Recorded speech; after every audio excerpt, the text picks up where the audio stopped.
Renaissance people, if you are enjoying the Italian Renaissance podcast, I have good news. We're now active on Patreon. You can show your love for the show by becoming a patron and get access to additional resources, information, and artworks.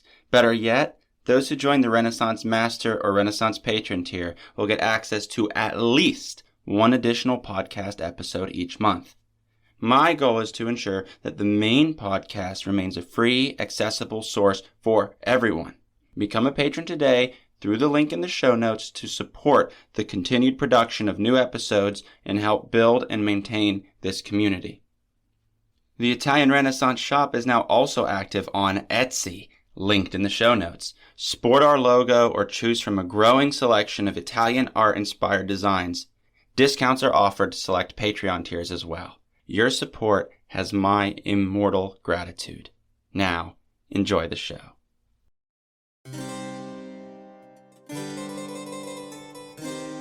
Welcome to the Italian Renaissance podcast, where we discuss essential topics about the art and culture of 15th and 16th century Italy. I'm your host, Florence. Andiamo avanti. Hello everyone, and welcome back to the show. Last week, I requested some direct feedback from all of you on the Instagram as to which topics you'd like to see covered in the future. If you don't already follow us on Instagram, be sure to go ahead and do that now, because I post all of the important images for each episode, as well as additional and supplementary info on all of the episodes, and you can participate in these sort of surveys so I can get your feedback better. I'm happy to say that all of the suggested topics are ones that I plan to cover in some form or another, so thank you all for your suggestions. 4 of your suggestions in particular fueled this specific episode, though. You want more Medici? Don't we all? You wanted to hear more about Botticelli. You wanted to hear more about Renaissance muses. And a large portion of my master's research was on the muses. And you want to hear about Renaissance women, which I have promised you before and will keep that promise. All of these topics deserve their own direct attention. Yet it is impossible, and I mean impossible, for me to look at these 4 words, Medici, Botticelli, Muse, Renaissance women, and not immediately think of Simonetta Vespucci, one of the most dynamic and enigmatic figures of Renaissance Florence. She was born Simonetta Cattaneo around 1453 in the province of Liguria, that is, on the northern coast of Italy, north of Tuscany. That includes the major city of Genoa, a famous bustling port that actually may have been where the Black Death entered Europe 100 years before her birth. Simonetta was born into nobility. Keep in mind, more often than not, history has the stories of the noble, or the talented, or the wealthy, or in this case, the noble and the beautiful. Naturally, there were strong mercantile and banking connections between Genoa and Florence, including those made by the Cattaneo family. This led to the marriage of Simonetta and one young Florentine nobleman by the name of Marco Vespucci, who took her back to Florence and married her at her ripe age of about 16 years old. The name Vespucci should sound familiar to many of you. This marriage would officially make Simonetta the cousin of Amerigo Vespucci, the cartographer and explorer from where the Americas get their name. Amerigo was the first to conceptualize that the lands reached by Christopher Columbus were indeed separate continents from where they thought they were going to India, right around the world, that there's another strip of continents in between, which revolutionized the Renaissance view of the globe. America is a Latinized version of Amerigo, so those in the same hemisphere of me can credit its name to a Renaissance Florentine, Amerigo Vespucci. Do you think they call it America because they don't want it to be named after a foreigner? I don't know. You tell me. So let's set the stage in Florence by the time Simonetta arrives. It is still a republic, filled with a rich mercantile class, but still, behind the scenes, it is under the extremely strong influence of the Medici, namely Lorenzo the Magnificent and his brother Giuliano de' Medici. If you did not listen to the episode on Giuliano's assassination, the Pazzi conspiracy, check that out too. Now, under the rule of the Magnificent, art and literature was flourishing in Florence. Here, Lorenzo gathers scholars for his Neoplatonic academy. Do you remember his move to revive sculpture with his sculpture garden, thus giving the young Michelangelo the opportunity to learn classical sculpture?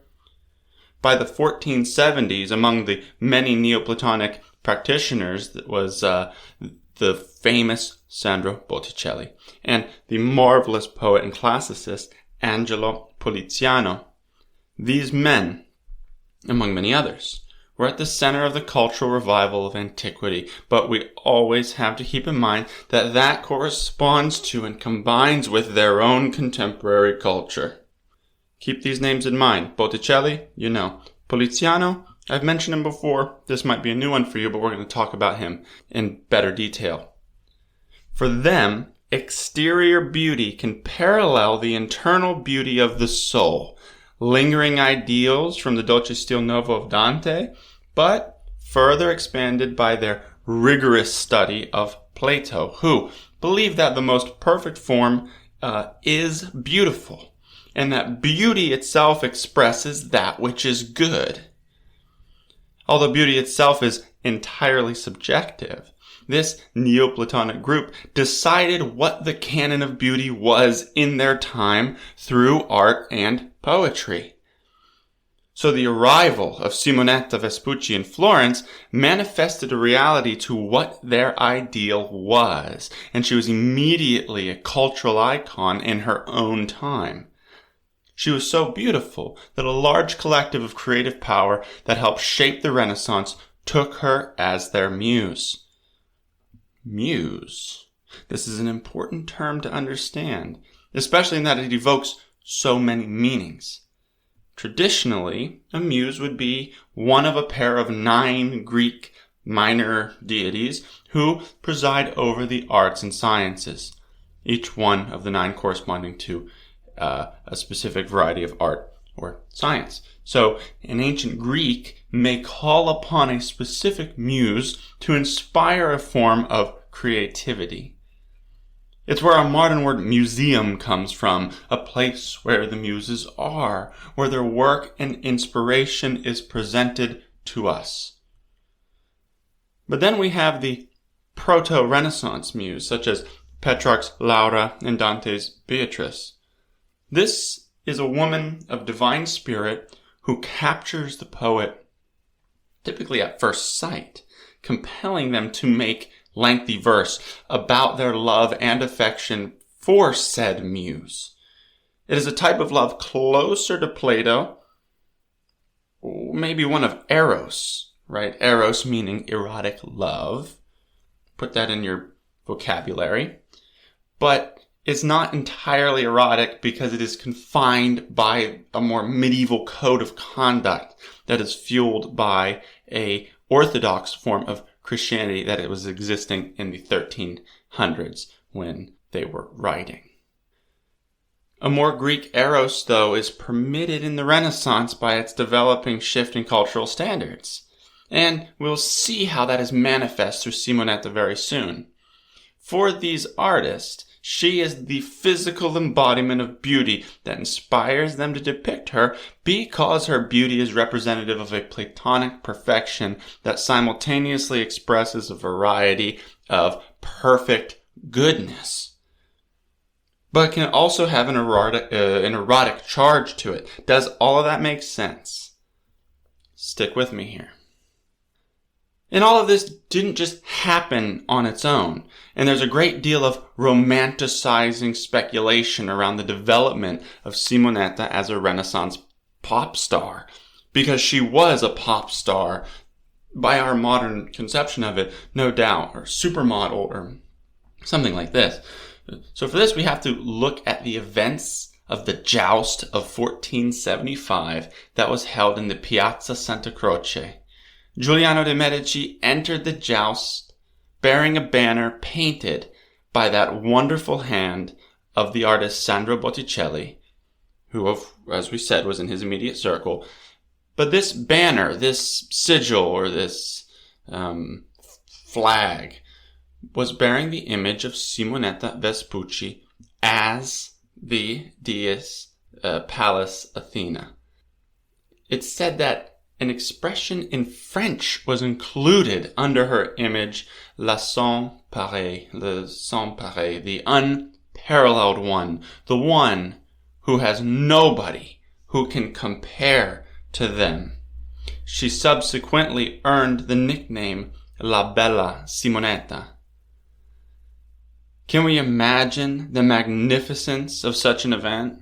The beloved young and handsome Giuliano, prince of the city, a prince of the city. Let's not be too loose with that term. A celebrity. He arrives in all of his wealth and splendor to a raving audience, preparing to engage in a very dangerous and life-threatening sport. Can you imagine such an event in the late 1400s? Let me read for you from a small section of a book by the author Christopher Hibbert, who writes a few books on these matters. The book is titled The House of Medici, Its Rise and Fall. He details a little bit about this joust.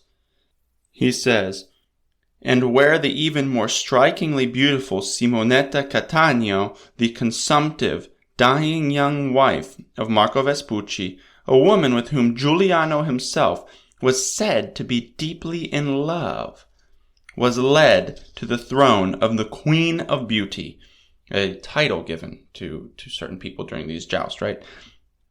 Back to the reading.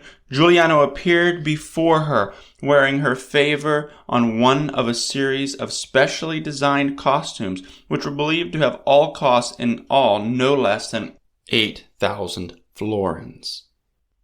That's a pretty large sum, too. And the Queen of Beauty, the plot is thickening here. Was Giuliano in love with Simonetta? Was it platonic? Was she his mistress? No matter what anybody tells you, we do not actually know the answer to any of those questions. The only thing we know is that Giuliano's very public display of admiration for her sparked something not only in contemporaries, but also historians. I think we can have a lot of fun with this, right? We always have to keep in mind that we're talking about real people who lived real lives, and I really want to know what actually happened. But it's fun to think that these speculations might be true, that this is an impression that stuck with some of his contemporaries. Let's look at that now, with some unfortunate and grim context. Simonetta Vespucci dies a year after the joust at a very young age of about 22 or 23. She dies of tuberculosis. The city mourned her terribly as an overnight superstar who dies tragically, which, for some reason, seems even worse with someone so young whose beauty gave so much awe. Earlier, I mentioned Angelo Poliziano, one of the most important figures in establishing the style of Renaissance poetry as a combination of Latin and vernacular Florentine. He definitely popularized, him and Lorenzo the Magnificent, writing verse in vernacular Florentine of their period, a type of Renaissance verse, we would call it. He was close friends with Lorenzo and Giuliano and Botticelli, who began working on one of the masterpieces of Renaissance literature, Poliziano's Le stanze per la giostra, which is shortened for Le stanze de Messer Angelo Poliziano cominciate per la giostra del magnifico Giuliano di Piero de' Medici, right? Or the verses started for the joust of the magnificent Giuliano, son of Piero de' Medici. I don't own an English version of this text, and frankly, the type of verse doesn't lend itself to being translated well. But I do recommend the Garzanti edition if you can read the original Italian, which admittedly I struggle to with this variety of language. It's very difficult, but very rich.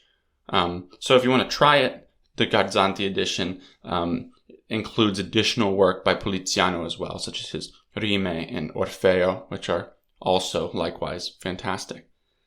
Stick with me here because this work is going to bleed into some of the most iconic images from the Renaissance. Heavily leaning on the classic poet Ovid, Roman poet who wrote the Metamorphosis, Poliziano gives us a bucolic episode of a young hero named Giulio, which is a Latinized Giuliano, right? It's thinly veiled here, who must win the favor of the nymph who is named none other than Simonetta. Do we understand what's happening here? Right. Poliziano is writing an epic poem around the joust where Giuliano presented Simonetta as the queen of beauty, then continued to unseat and beat all of his opponents to impress her in front of all of Florence in 1475. It is a very superb piece of history, culminating in extremely beautiful poetry. But this is cloaked in tragedy. Remember, Simonetta, the unparalleled, La Bella Simonetta, dies in 1476. Poliziano diligently works on his stanze until the tragedy continues in 1478, that grim day in April when Giuliano is assassinated under the dome of Santa Maria del Fiore. Poliziano only completed the first part of the poem, but could not finish it after the cold murder of his dear friend. One has to think that maybe Poliziano, being so intimate with Giuliano, in a friendly sort of way, as far as we know, might have known something, might have known his heart, might have known more truths about the relationship between Simonetta and Giuliano. So this poem is a testament to not only what we were presented by the history of the joust, but also what is being said behind closed doors among friends. It isn't until the 1480s that major surviving works depicting Simonetta emerge, several years after her untimely passing. Now, I want to be clear.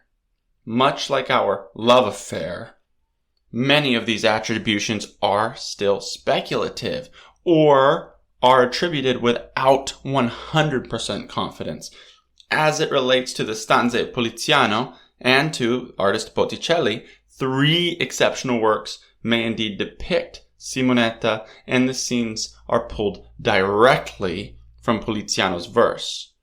I'm talking about Botticelli's Primavera, his Venus and Mars, and, drumroll please, one of the most iconic images in the history of images, the Birth of Venus. I cannot analyze all of these works in a single episode. Okay? But one thing is absolutely arguable. For Sandro Botticelli, that immaculate beauty that was Simonetta became his standard for how he depicts divine beauty in his works.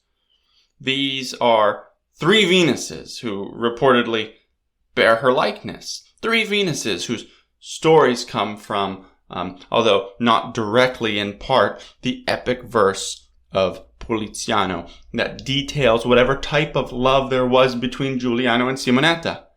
And what's more, Mercury in the Primavera and in Mars and Venus bears a striking resemblance to Giuliano. Let me clarify that. Mercury in the Primavera, he's off to the left doing some fun thing with a little wand and a storm cloud, and Mars in Mars and Venus. Look these images up, guys. They're fantastic, and I'll have them up on the Instagram soon. In fact, I use Botticelli's depiction of Giuliano as Mars as the main image for the podcast. So you've at least seen that, because it has these thick and juicy layers that so embodies the complexity of Renaissance art. She could likewise be the face of Pallas in Botticelli's Pallas and the Centaur, which would be appropriate given the banner that Giuliano bore of her as Pallas Athena. If these things are true, Botticelli depicting her as Pallas versus Venus would mean 2 very different things. she's shapeable, adaptable, her iconography, right? One would indicate his appreciation of her as a wise and virtuous woman, and the other, which there are more of, frankly, would indicate a type of erotic affection. Was Botticelli also in love with Simonetta? We'll never know.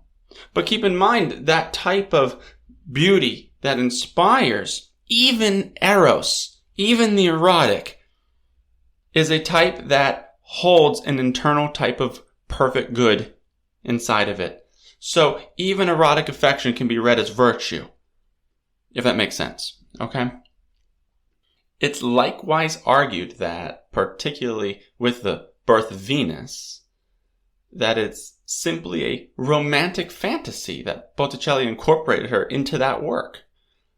Look at the birth of Venus. Venus on the clamshell. Venus, she's in what's called a pudica pose, a modest pose, where she simultaneously covers her genitals, but the strong diagonals of her arms drag your eyes directly towards what she's covering up, right? Very lewd and cheeky. But what do you guys think? Is that Simonetta? Decide and let me know. Botticelli also painted a pair of female portraits, which are used to emblemize what the Renaissance ideal is for particularly courtly women. We've already established that ideal is Simonetta, and they are often attributed as being portraits of her. They're both from around the same period, but to be frank, guys, one of them looks kind of weird to me. That's the one from the Stadel Museum in Frankfurt. But on the contrary, I wholly love how he captures the posthumous likeness in the Berlin portrait. So when I'll post them, but when you're looking these up as you listen or out of your own curiosity, you'll notice there's a few by Botticelli. And at least of the two that I'm mentioning, one is in Berlin, and that one is very striking. And the other is in Frankfurt, which is also striking, but I think the anatomy is a little weird. But that's just me. Both portraits are in profile, depicting his conceptualization of ideal beauty in young courtly women. Keep that in mind. But both of these are done after her death. They resemble each other, which makes me think that it was someone that maybe Botticelli knew. Was that Simonetta? I don't know. And yet, even by 1490, a very controversial painting comes out. Not in its own time, but in ours. Controversial in our time. The very eccentric artist by the name of Piero di Cosimo paints what is known today as his Portrait of Simonetta Vespucci by title. Like Botticelli's are titled Portrait of a Young Woman, parentheses, Portrait of Simonetta Vespucci. This by title is Portrait of Simonetta Vespucci, or I think it's a portrait of a woman noted as Simonetta Vespucci, something like that. What makes it complicated, though, is two things. One, the painting has her name on it, but we're not certain if that was added later. She's also doubling as a Cleopatra-like figure with a snake around her neck, though it does not bite her breast as you would see in a typical depiction of Cleopatra, right, who commits suicide by snake venom. Sounds terrible. I don't know why that was the move, but as you will, you're a queen. But it coils around her neck as if it's going to bite its own tail. So there's even like debate whether or not it's Cleopatra at all. So Piero di Cosimo, and I want to clarify this because when I was in art history, I wasn't in art history undergrad, but when I was studying art history in undergrad, I believed that if you follow the genealogy of Medici, you have Cosimo il Vecchio, Cosimo the Elder, his son Piero de' Medici, and then Piero's children Lorenzo and Giuliano. So I thought Piero di Cosimo was Piero de' Medici, Piero di Cosimo de' Medici. It's not. It's just a weird coincidence. So Piero di Cosimo is not a Gaudi Medici painter who paints these fabulously weird works. He's just someone else, right? So Piero di Cosimo was likely too young to have remembered Simonetta's actual likeness, like a teenager. But he would have no doubt been impacted by that cultural ripple that started with that magnificent joust that Giuliano won. The image is also comparable to Botticelli's portraits attributed to Simonetta, though it appears more so that she's in the background of the two artists depicting their versions of ideal beauty, right? Like memory of Simonetta informs how they paint something, but they don't actually, that I'm aware of, have images to actually try to get her likeness. It's their own version of ideal beauty, but they're similar, right? That's pale skin, blonde hair, very high hairline, and even in those days, it was typical for women to kind of try to push their hairline back to express some sort of elegance, right? Very focused glance, a very long, slender neck.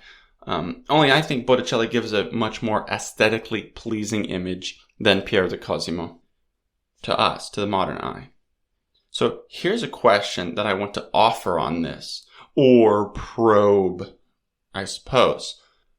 When we're dealing with portraits or images of people after they've died, does it really matter if Botticelli or Piero di Cosimo had Simonetta in mind? If today her name is still attached to all of these portraits? After looking at these paintings, you'll have an image of Simonetta Vespucci in your head. I know I do. And it is done by Botticelli's hand. And I would be willing to bet it's the same for most art historians who know this debate, regardless of which side they fall on. Right? If you believe these images are Simonetta, then that is the image of Simonetta. If you don't believe the artist depicted Simonetta, these are still the images of Simonetta, just not according to your belief that they are, which still would conjure the image when you think of Simonetta. So even if it's not Simonetta, you still think of the image as Simonetta. I'm going to say Simonetta a lot more times still. So bear with me, right? People have afterlives that imprint themselves on things unrelated to them, I think. Not in this case, to be clear, I think Simonetta Vespucci is inseparable from the works of Botticelli. I believe in some of those works, he had her in mind. That's my professional opinion. How could he not, given this history, his affection for his social circle, and how all of these things came together to make intersections of art, literature, and history? Yet, in the offshot that he didn't take her as his muse, those images are still her to us and to the collective conscious. And these are all just ideas, and I come back to what I always say. History is always a matter of interpretation, and by listening here, you have decided to listen to how I read history through the sources that are given to us. I think Simonetta had a much larger role in her rise to adoration than we know, than the sources give us. Behind that gorgeous face is a courtesan, someone who undoubtedly had the wit and charm to deserve her image likened to a goddess like Pallas Athena, but was adored at the level of a Venus. Do we want to call this objectification? By the artist, by the writers, by the princes who adored her? It could be, only if we don't consider what we said in the very beginning. The Neoplatonic philosophy that outward beauty reflects inner beauty. I feel certain that her impact on Florentine culture came from who she was as a human, not solely as an object of admiration. Giuliano or Botticelli had nothing politically to gain from courting her, unlike Marco Vespucci, who remarried soon after she died. Her death ripples through history, her likeness being produced and reproduced years after her death in painting, in literature, and now even television. She's an everlasting muse. Though I don't recommend we follow the TV series for historical accuracy, though I have to admit, I do love how they imagine Giuliano and Simonetta. If you haven't watched the Netflix Medici series, it's very fun, but not, I repeat, not for historical accuracy. So this is already a lot to digest. So I'm going to leave you with your thoughts on Botticelli, the Medici, Poliziano, and above all, La bella Simonetta, la son Pareille, Simonetta Catania Vespucci. Thank you guys so much for listening. Please like us on Facebook, follow us on Instagram, and give this show your best rating wherever you're listening. That part's really important. This episode came from your feedback. As we grow, I look forward to more engagement, talking with more of you, and developing this project into something truly remarkable. Until next time, arrivederci.